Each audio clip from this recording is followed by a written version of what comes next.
ਕਹਿੰਦੇ ਕਾਕਰੋਚ ਸੰਸਦ ਦੇ ਵਿੱਚ ਦਾਖਲ ਨਹੀਂ ਹੋਣ ਦਿੱਤੇ ਤੇ ਜੰਤਰ ਮੰਤਰ ਤੋਂ ਇਹਨਾਂ ਦਾ ਸਫਾਇਆ ਕਰ ਦਿੱਤਾ ਜੀ। ਪ੍ਰਵੀਨ ਜੀ 20 ਜੁਲਾਈ ਨੂੰ ਕਾਕਰੋਚ ਜਨਤਾ ਪਾਰਟੀ ਦੇ ਬੈਨਰ ਹੇਠ ਜੰਤਰ ਮੰਤਰ ਤੋਂ ਸੰਸਦ ਤੱਕ ਮਾਰਚ ਦਾ ਐਲਾਨ ਸੀ ਜੀ।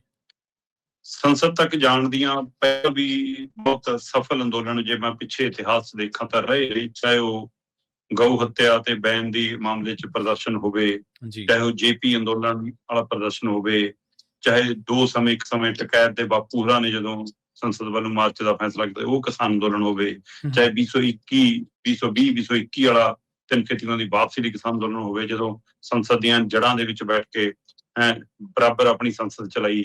ਸੋ ਇਸ ਲਈ ਉਹ ਪ੍ਰਦਰਸ਼ਨ ਲਗਾਤਾਰ ਚਰਚਾਵਾਂ 'ਚ ਰਹੇ ਨੇ ਪ੍ਰਦਰਸ਼ਨ, ਚਾਹੇ ਪਹਿਲਵਾਨਾਂ ਦੇ ਮਾਮਲੇ ਦੇ ਵਿੱਚ ਹੈ ਨਾ, ਜਦੋਂ ਬ੍ਰਿਜ ਭੂਸ਼ਣ ਵਾਲਾ ਮਾਮਲਾ ਹੈ ਤਦ ਸੰਸਦ ਨਹੀਂ ਮਾਰਚ ਦਾ ਮਾਮਲਾ, ਸੋ ਇਹ ਚਰਚਿਤ ਰਹੇ ਨੇ। ਉਸੇ ਤਰ੍ਹਾਂ ਇਸ ਸੰਸਦ ਵੱਲ ਮਾਰਚ ਦੀ ਵੀ ਚਰਚਾ ਹੁਣ ਇਤਿਹਾਸ ਦੇ ਪੰਨਿਆਂ 'ਚ ਤਾਂ ਦਰਜ ਹੋ ਗਈ ਹੈ। ਸਹੀ ਗਿਣਤੀ 'ਚ ਦੇਸ਼ ਭਰ ਤੋਂ ਨੌਜਵਾਨ ਆਏ।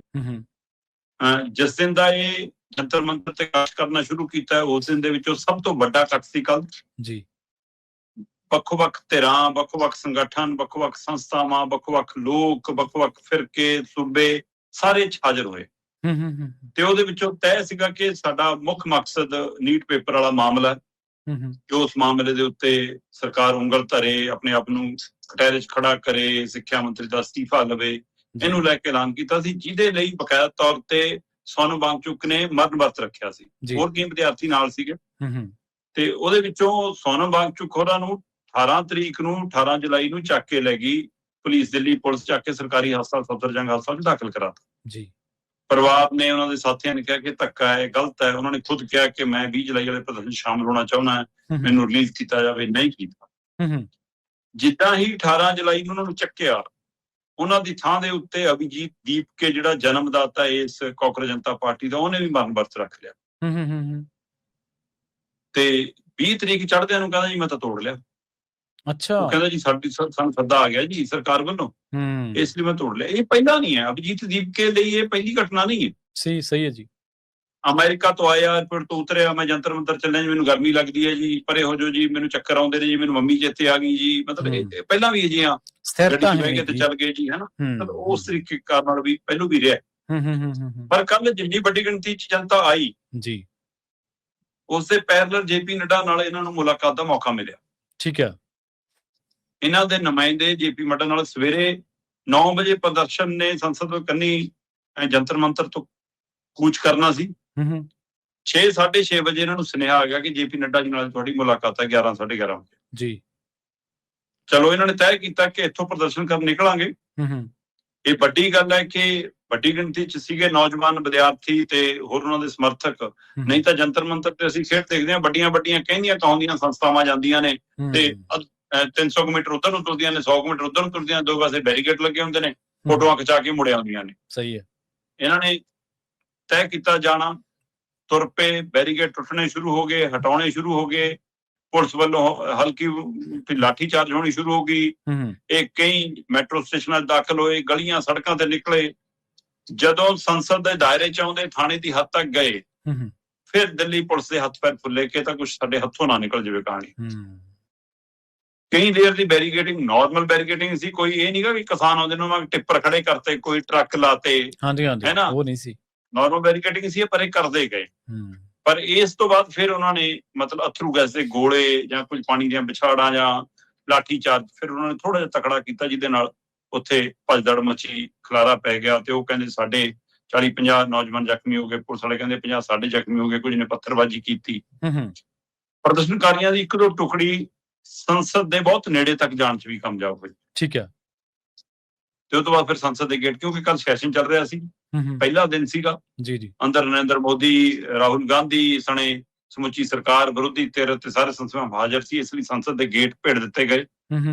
ਉੱਥੋਂ ਦੀ ਸੁਰੱਖਿਆ ਨੇ ਮੋਰਚਾ ਸੰਭਾਲ ਲਿਆ, ਚੌਕਸ ਹੋ ਗਏ ਤੇ ਅੰਦਰ ਤਾਂ ਹੰਗਾਮਾ ਹੋਇਆ ਹੀ ਹੋਇਆ। ਇਸ ਨੀਟ ਪੇਪਰ ਦੇ ਮਾਮਲੇ ਤੇ ਲੈ ਕੇ, ਰਾਮ ਸ਼ਰਾਵੇ ਦੇ ਮਾਮਲੇ ਤੇ ਲੈ ਕੇ ਕੇਂਦਰ ਨੂੰ ਅੰਦਰ ਵੀ ਘੇਰਿਆ ਗਿਆ, ਪਰ ਸੰਸਦ ਦੇ ਅੰਦਰ ਵੀ ਘਰੇ ਸੀ ਤੇ ਸੰਸਦ ਦੇ ਬਾਹਰ ਵੀ ਘਰੇ ਸੀ। ਤੇ ਉਸ ਪ੍ਰਦਰਸ਼ਨ ਨੇ ਇੱਕ ਵਾਰ ਇਹਨਾਂ ਨੂੰ ਫਿਕਰ 'ਚ ਪਾਇਆ ਤੇ ਪੈਰਲਰ ਜੇਪੀ ਨੱਡਾ ਨਾਲ ਇੱਕ ਨਹੀਂ 2 ਬੈਠਕਾਂ ਹੋਈਆਂ ਜੀ।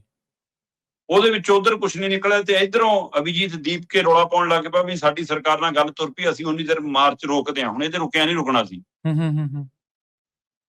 ਇਹ ਕਹਿੰਦਾ ਵੀ ਹੁਣ ਜਿੱਥੇ ਹੈ ਉੱਥੇ ਰੁਕ ਜਾਾਂਗੇ ਅਸੀਂ, ਕਿਉਂਕਿ ਸਾਡੀ ਗੱਲ ਤੁਰ ਪਈ ਜੀ। ਉਹ ਕਹਿੰਦੇ ਐ ਨਹੀਂ ਰੁਕਦੇ ਹੁਣ, ਕਿਉਂਕਿ ਮਾਰਚ ਇਹਦੇ ਕੰਟਰੋਲ 'ਚ ਨਹੀਂ ਸੀ। ਠੀਕ ਹੈ। ਸੋ ਇਸ ਲਈ ਉਹਨਾਂ ਨੇ ਉਧਰ ਨੂੰ ਚਾਲੇ ਰੱਖੇ ਤੇ ਸਰਕਾਰ ਨਾਲ ਪੁਲਿਸ ਨਾਲ ਟਕਰਾਅ ਵੱਡੀ ਗਿਣਤੀ 'ਚ ਹੋਇਆ। ਹੁਣ ਇਹਦੇ ਵਿੱਚੋਂ ਇੱਕ ਗੱਲ ਨੋਟ ਕਰਨ ਵਾਲੀ ਇਹ ਵੀ ਸੀਗੀ ਕਿ ਬਈ ਪੰਜਾਬ ਦੇ ਦੇਸ਼ ਭਰ ਦੀਆਂ ਖੱਬੀਆਂ ਧਿਰਾਂ ਉਸ ਹਰ ਅੰਦੋਲਨ 'ਚ ਪਹੁੰਚ ਜਾਂਦੀਆਂ ਨੇ ਜਿੱਥੇ ਨੂੰ ਲੱਗਦਾ ਕਿ ਸਾਨੂੰ ਸਪੇਸ ਮਿਲ ਜੂ, ਆਪਣਾ ਬੈਨਰ ਲੈ ਕੇ, ਝੰਡੀ ਲੈ ਕੇ, ਆਪਣੀ ਡਫਲੀ ਲੈ ਕੇ ਪਹੁੰਚ ਜਾਂਦੀਆਂ। ਕੀ ਉਹਨਾਂ ਨੂੰ ਲੱਗਦਾ ਕਿ ਦੂਸਰੇ ਦੇ ਪਲੇਟਫਾਰਮ ਤੇ ਹੀ ਅਸੀਂ ਆਪਣੀ ਰਾਜਨੀਤੀ ਚਮਕਾਈਏ, ਜੇ ਤਾਂ ਆਪਣਾ ਅੰਦੋਲਨ ਕਾਲ ਕਰਨ ਕੋਈ ਇੱਕ ਇਹ ਵੀ ਪਹਿਲੂ ਉੱਥੇ ਚਰਚਾ 'ਚ ਰਿਹਾ ਕਿ ਖੱਬੀਆਂ ਧਿਰਾਂ ਦੂਏ ਦੀ ਸਪੇਸ ਭਾਲਦੀਆਂ ਨੇ ਤੇ ਉਹਦੇ ਨਾਲ ਉਹਨਾਂ ਦਾ ਅੰਦੋਲਨ ਖਰਾਬ ਕਰਦੀਆਂ ਕਿ ਉਹਨਾਂ ਦੇ ਹੱਕ 'ਚ ਭੁਗਤਦੀਆਂ। ਇਹ ਵੀ ਚਰਚਾਵਾਂ ਰਹੀਆਂ। ਠੀਕ ਹੈ। ਦੂਜੀ ਸਭ ਤੋਂ ਵੱਧ ਜਿਹੜਾ ਦ੍ਰਿਸ਼ ਦੇਖਣ ਵਾਲਾ ਸੀਗਾ ਉੱਥੇ ਉਹ ਸੀਗਾ ਦੋਹਰੇ ਚਿਹਰੇ ਵਾਲਾ।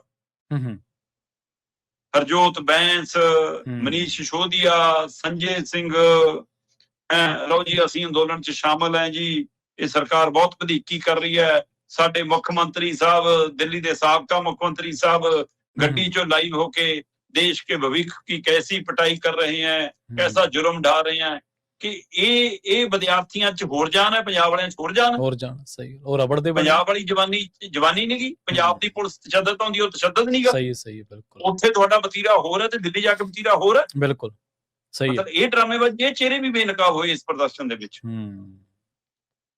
ਇਸ ਚੱਲਦੀ ਸਾਰੀ ਪ੍ਰਕਿਰਿਆ ਦੇ ਦਰਮਿਆਨ ਦੇਸ਼ ਦੇ ਗ੍ਰਹਿ ਮੰਤਰੀ ਅਮਿਤ ਸ਼ਾਹ ਨੇ ਲੰਬੀ ਚੌੜੀ ਬੈਠਕ ਧਰਮੇਂਦਰ ਪ੍ਰਧਾਨ ਸਿੱਖਿਆ ਮੰਤਰੀ ਨਾਲ ਕੀਤੀ। ਉਸ ਦੀ ਅਜੇ ਤੱਕ ਕੋਈ ਅਧਿਕਾਰਤ ਜਾਣਕਾਰੀ ਜਾਂ ਕੋਈ ਮਤਲਬ ਕਿਸੇ ਹੋਰ ਹਵਾਲੇ ਜਾਣਕਾਰੀ ਬਾਹਰ ਨਹੀਂ ਆਈ ਕਿ ਉਸ ਬੈਠਕ 'ਚ ਕੀ ਹੋਇਆ। ਠੀਕ ਹੈ। ਕੀ ਧਰਮੇਂਦਰ ਪ੍ਰਧਾਨ ਨੂੰ ਸਮਝਾਇਆ ਗਿਆ ਕਿ ਹੁਣ ਆਹ ਬੋਲਣਾ? ਕੀ ਮਨਾਇਆ ਗਿਆ ਕਿ ਤੁਸੀਂ ਅਸਤੀਫਾ ਦੇ ਕੇ ਪਰੇ ਹੋ ਜਾਓ? ਕੀ ਦੱਸਿਆ ਗਿਆ ਕਿ ਤੁਹਾਨੂੰ ਅਸੀਂ ਹਟਾਵਾਂਗੇ? ਜਾਂ ਉਹਨਾਂ ਨੂੰ ਤਰੀਕਾ ਦੱਸਤਾ ਕਿ ਚਿੰਤਾ ਨਾ ਕਰ, ਅਸੀਂ ਤੇਰੇ ਨਾਲ ਆ, ਕੁਝ ਨਹੀਂ ਵਿਗੜ ਦਿੰਦੇ? ਇਹ ਤਾਂ ਹੁਣ ਉਹ ਜਾਣਨ ਕਿ ਕਿਹੜਾ ਫਾਰਮੂਲਾ ਅਪਣਾਇਆ। ਇੱਕ ਪਾਸੇ ਜੇਪੀ ਨੱਡਾ ਪ੍ਰਦਰਸ਼ਨਕਾਰੀ ਨਾਲ ਮੁਲਾਕਾਤ ਕਰ ਰਹੇ ਸੀ, ਦੂਏ ਪਾਸੇ ਅਮਿਤ ਸ਼ਾਹ ਸਿੱਖਿਆ ਮੰਤਰੀ ਨਾਲ ਮੁਲਾਕਾਤ ਕਰ ਰਹੇ ਸੀ, ਤੀਸਰੇ ਪਾਸੇ ਦਿੱਲੀ ਦੀਆਂ ਸੜਕਾਂ ਤੇ ਪ੍ਰਦਰਸ਼ਨ ਸੀ ਤੇ ਪੁਲਿਸ ਦਾ ਤਸ਼ੱਦਦ ਸੀ ਨੌਜਵਾਨਾਂ ਦੇ ਉੱਤੇ।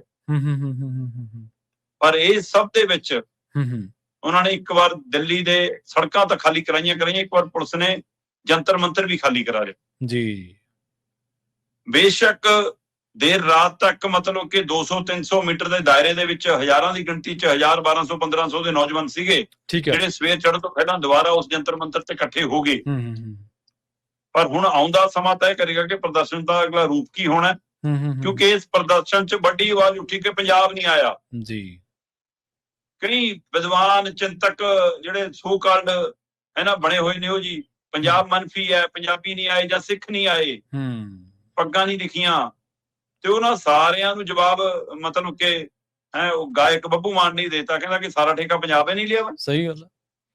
ਹਰ ਲੜਾਈ ਅਸੀਂ ਉਹ ਲੜੀ, ਕਹਿੰਦਾ ਕੋਈ ਆਪ ਵੀ ਲੜ ਲਓ। ਸਹੀ ਹੈ, ਸਾਡੀ ਲੜਾਈ ਕੋਈ ਲੜਦੇ ਤੁਸੀਂ। ਤੋ ਇਸ ਲਈ ਮਤਲਬ ਕਿਸਾਨ ਅੰਦੋਲਨ ਦਾ ਉਹਨੇ ਹਵਾਲਾ ਦਿੱਤਾ, ਕਹਿੰਦਾ ਅਭਿਜੀਤ ਦੀਪਕੇ ਨੂੰ ਪੁੱਛੋ ਕਿ ਅੰਦੋਲਨ 'ਚ ਆਇਆ ਸੀ। ਤੇ ਜਦ ਅਸੀਂ ਜਾਂਦੇ ਹਾਂ ਫਿਰ ਤਾਂ ਅਸੀਂ ਚੀਨੀ, ਪਾਕਿਸਤਾਨੀ, ਖਾਲਿਸਤਾਨੀ ਸਾਰਾ ਕੁਝ ਹੋ ਜਾਂਦੇ ਆ। ਸਹੀ ਹੈ। ਹੁਣ ਕੱਲ ਇਹਨਾਂ ਨੂੰ ਕੋਈ ਟੈਗ ਦੇ ਲੈਣੇ ਸੀ, ਫਿਰ ਕੱਲ ਇਹਨਾਂ ਨੂੰ ਉਵੇਂ ਹੀ ਰੋਕ ਲੈਣਾ ਸੀ, ਕਿੱਲਾਂ ਕੱਢ ਲੈਣੀਆਂ ਸੀ ਗੱਲ ਫਿਰ। ਸਹੀ ਹੈ ਬਿਲਕੁਲ ਜੀ। ਸੋ ਇਸ ਲਈ ਕਈ ਤਰ੍ਹਾਂ ਦੇ ਪਹਿਲੂ ਨੇ। ਬੇਸ਼ੱਕ ਦੇਸ਼ ਭਰ ਦੇ ਵਿੱਚੋਂ ਨੌਜਵਾਨਾਂ ਦਾ ਮਸਲਾ, ਨੀਟ ਦੀ ਪੇਪਰ ਦਾ, ਸਿੱਖਿਆ ਦਾ, ਸਿੱਖਿਆ ਪ੍ਰਣਾਲੀ ਦਾ, 12ਵੀਂ ਵਾਲਾ ਉਹ ਵੱਡਾ ਸਵਾਲ ਹੈ, ਉਹਦੇ ਨਾਲ ਸਾਰਿਆਂ ਦਾ ਤਾਲੁਕਾਤ ਹੈ। ਪਰ ਦੁੱਧ ਦਾ ਫੁਕਿਆ ਲੱਸੀ ਨੂੰ ਫੁੱਕਾ ਮਾਰ ਕੇ ਦੇਖਦਾ। ਅਸੀਂ ਅੰਨਾ ਹਜ਼ਾਰੇ ਅੰਦੋਲਨ ਵੀ ਦੇਖਿਆ, ਉਹ ਚੋਂ ਜੰਮਿਆ ਕੇਜਰੀਵਾਲ ਹੋਰੀ ਵੀ ਦੇਖ ਲਏ। ਇਸ ਲਈ ਪੰਜਾਬ ਸਾਰਾ ਕੁਝ ਸਮਝਦਾ ਤੇ ਉਹ ਇਹ ਵੀ ਸਮਝਦਾ ਕਿ ਕਾਕਰੋਚ ਕਿੱਥੇ ਪੈਦਾ ਹੋਏ ਨੇ, ਕਿਵੇਂ ਪੈਦਾ ਹੋਏ ਨੇ, ਇਸ ਲਈ ਉਸ ਨਜ਼ਰੀਏ ਤੋਂ ਵੀ ਦੇਖ ਰਿਹਾ। ਇਹ ਸਾਰਾ ਕੁਝ ਵਰਤਾਰਾ ਸਮਝਣ ਦੀ ਲੋੜ ਹੈ ਕਿ ਕਿਹਦੀ ਥਾਂ ਲੈਣੀ ਹੈ ਉਹਨਾਂ ਨੇ ਤੇ ਕਿਹਦੇ ਹੱਕ 'ਚ ਭੁਗਤ ਜਾਣਾ, ਇਸ ਨਜ਼ਰੀਏ ਤੋਂ ਵੀ ਪਛਾਣਨ ਦੀ ਲੋੜ ਹੈ। ਸੋ ਜਿਹੜੇ ਆਪਣੇ ਆਪ ਨੂੰ ਲੀਡਰ ਬਣਾਉਣ ਲਈ ਇੱਥੇ ਜਾ ਕੇ ਝੋਲੇ ਚੱਕ ਕੇ ਬੈਠੇ ਨੇ, ਸਹੀ ਹੈ, ਉਹਨਾਂ ਦੇ ਉੱਤੇ ਵੀ ਨਜ਼ਰ ਰੱਖਣ ਦੀ ਲੋੜ ਹੈ ਕਿ ਕੀ ਉਹ ਸਿਰਫ ਸਟੇਜਾਂ ਹੀ ਭਾਲਦੇ ਨੇ ਕਿ ਨੌਜਵਾਨਾਂ ਦੀ ਲੜਾਈ ਵੀ ਲੜਨਾ ਚਾਹੁੰਦੇ ਨੇ। ਦੇਖੋ ਪੰਜਾਬੀਆਂ ਨੂੰ ਤਾਂ ਨਾ ਹਰੇਕ ਉਹ ਜਿਹਾ ਸਮਝਦਾ ਵੀ ਇਹਦਾ ਖੁੰਡ ਤੇ ਬੈਠੇ ਵਿਹਲੜ ਆ, ਵੀ ਇਹਨਾਂ ਨੂੰ ਤਾਂ ਜਿਹੜਾ ਮਰਜ਼ੀ ਆਵਾਜ਼ ਮਾਰ ਕੇ ਲੈ ਜੇ। ਇਸ ਤਰ੍ਹਾਂ ਦੀ ਗੱਲ ਨਹੀਂ ਹੈ। ਪੰਜਾਬੀ ਵਿਹਲੜ ਵੀ ਨਹੀਂ ਹੈਗੇ ਤੇ ਪੰਜਾਬੀ ਕੋਈ ਟੂਲ ਵੀ ਨਹੀਂ ਗੇ ਵੀ ਹਰੇਕ ਹੀ ਕੋਈ ਵਰਤ ਲੂਗਾ। ਵਿਕਟਮ ਦੇ ਨਾਲ ਖੜਨਾ ਆਉਂਦਾ ਪੰਜਾਬੀਆਂ ਨੂੰ। ਜਦੋਂ ਕਸ਼ਮੀਰ ਦੇ ਵਿਦਿਆਰਥੀਆਂ ਦੇ ਨਾਲ ਪੰਜਾਬ ਦੇ ਵਿੱਚ ਧੱਕੇ ਹੁੰਦੇ ਸੀ, ਲੋਕ ਖੜੇ ਸੀ। ਜਦੋਂ ਕਸ਼ਮੀਰੀਆਂ ਦੀ ਧਾਰਾ 370 ਤੋੜੀ ਗਈ ਸੀ, ਕਸ਼ਮੀਰੀਆਂ ਨੇ ਆਵਾਜ਼ ਨਹੀਂ ਸੀ ਮਾਰੀ, ਲੋਕ ਖੜ ਗਏ ਸੀ ਨਾਲ ਦੀ ਨਾਲ। ਜਦੋਂ ਲਖੀਮਪੁਰ ਖੀਰੀ ਦੇ ਵਿੱਚ ਉਹ ਜਿਹੜਾ ਅਜੇ ਟੈਨੀ ਦੇ ਮੁੰਡੇ ਨੇ ਕਿਸਾਨ ਮਾਰੇ ਸੀਗੇ, ਉਦੋਂ ਪੰਜਾਬੀ ਜਾਵੜੇ ਸੀ ਉੱਥੇ। ਇਹ ਸੱਦਾ ਨਹੀਂ ਉਡੀਕਦੇ ਜਿੱਥੇ ਕੋਈ ਵਿਕਟਮ ਹੋਵੇ, ਪੀੜਤ ਹੋਵੇ, ਜ਼ੁਲਮ ਦੀ ਗੱਲ ਹੋਵੇ। ਹੁਣ ਜਦੋਂ ਤੁਹਾਡੇ ਤੇ ਤਾਂ 80 ਕੋਣਾਂ ਤਾਂ ਤੁਹਾਡੇ ਪੱਖ 'ਚ ਜਾਂਦੀਆਂ ਵੀ ਤੁਸੀਂ ਸਰਕਾਰ ਪੱਖੀ ਹੈ, ਤੇ ਉੱਥੇ ਪੰਜਾਬੀ ਜਾ ਕੇ ਆਪਦਾ ਸਿਰ ਕਿਉਂ ਫਸਾਉਣ ਤੁਹਾਡੀ ਲੜਾਈ ਦੇ ਵਿੱਚ? ਲੜ ਲਓ, ਇਹ ਵੀ ਤਾਂ ਇਕੱਲੇ ਲੜ ਕੇ ਹੀ ਹਟੇ ਆ। MSP ਦੀ ਲੜਾਈ ਸਾਡੀ ਲੜਾਈ ਥੋੜ੍ਹਾ MSP ਦੀ ਲੜਾਈ, ਯੂਪੀ ਬਿਹਾਰ ਦੀ ਲੜਾਈ, ਅਸੀਂ ਫਿਰ ਵੀ ਲੜ ਕੇ ਹਟੇ ਆ। 3 ਖੇਤੀ ਕਾਨੂੰਨਾਂ ਦੀ ਲੜਾਈ ਇਕੱਲੇ ਪੰਜਾਬ ਦੀ ਲੜਾਈ ਥੋੜ੍ਹਾ ਸੀ। ਬਿਲਕੁਲ। ਤੇ ਉਹਦੇ ਵਿੱਚ ਬੇਸ਼ੱਕ ਅਸੀਂ ਜਨਤਕ ਸਟੇਜਾਂ ਤੋਂ ਕਹਿੰਦੇ ਆ ਜੀ ਕਿ ਯੂਪੀ ਆ ਗਿਆ, ਰਾਜਸਥਾਨ ਆ ਗਿਆ, ਹਰਿਆਣਾ ਆ ਗਿਆ, ਹਰਿਆਣੇ ਦੇ ਜਾਟ ਆਏ ਵੱਡੀ ਗਿਣਤੀ 'ਚ। ਸਹੀ ਹੈ। ਪਰ ਯੂਪੀ, ਬਿਹਾਰ ਤੋਂ, ਰਾਜਸਥਾਨ ਤੋਂ ਜਿੰਨੇ ਵੀ ਨਿਕਲ ਕੇ ਆਏ ਜ਼ਿਆਦਾਤਰ ਪੰਜਾਬੀ ਸਿੱਖ ਕਿਸਾਨ ਹੀ ਨਿਕਲ ਕੇ ਆਏ। ਬਿਲਕੁਲ, ਇਹ ਵੀ ਇੱਕ ਸੱਚਾਈ ਹੈ। ਬਿਲਕੁਲ ਬਿਲਕੁਲ। ਸੋ ਇਕੱਲੇ ਪੰਜਾਬੀਆਂ ਦੀ, ਸਿੱਖਾਂ ਦੀ ਜਾਂ ਜੱਟਾਂ ਦੀ ਜਾਂ ਜਾਟਾਂ ਦੀ ਲੜਾਈ ਥੋੜਾ ਸੀ, ਸਮੁੱਚੇ ਕਿਸਾਨਾਂ ਦੀ ਲੜਾਈ ਸੀ। ਸਮੁੱਚੇ ਸਾਡੀ ਗੱਲ ਪਈ ਨਾ। ਬਿਲਕੁਲ ਬਿਲਕੁਲ। ਕਸਟਮਰ ਦੀ ਲੜਾਈ ਵੀ ਸੀਗੀ, ਗਾਹਕ ਦੀ ਲੜਾਈ ਵੀ ਸੀਗੀ। ਉਹਨੂੰ ਕਿਹੜਾ ਮਾਂਜਾ ਨਹੀਂ ਫਿਰਨਾ ਸੀਗਾ ਉਹਦੇ 'ਚ।